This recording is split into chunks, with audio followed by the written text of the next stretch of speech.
বাংলাদেশের মানুষের জীবনমান তো উন্নত হয়েছে, আমাদের অর্থনীতি আজকে কত কত উপরে উঠে গিয়েছিল, এবং এটা মনে হলো যে এটা আর কিছুই না, এটা আমাদের অর্থনীতিকে সম্পূর্ণ পঙ্গু করে দিয়ে বাংলাদেশকে আবার ভিক্ষুকের জাতি করে দেওয়া, এটাই বোধহয় এদের পিছনে ষড়যন্ত্র।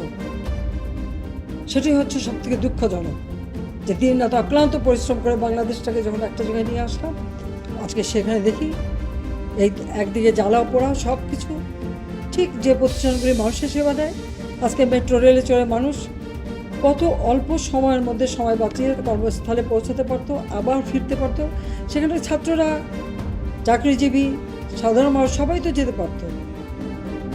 সেই স্টেশনগুলি পুড়িয়ে এখন ট্রাফিক জ্যাম, মানুষের কষ্ট।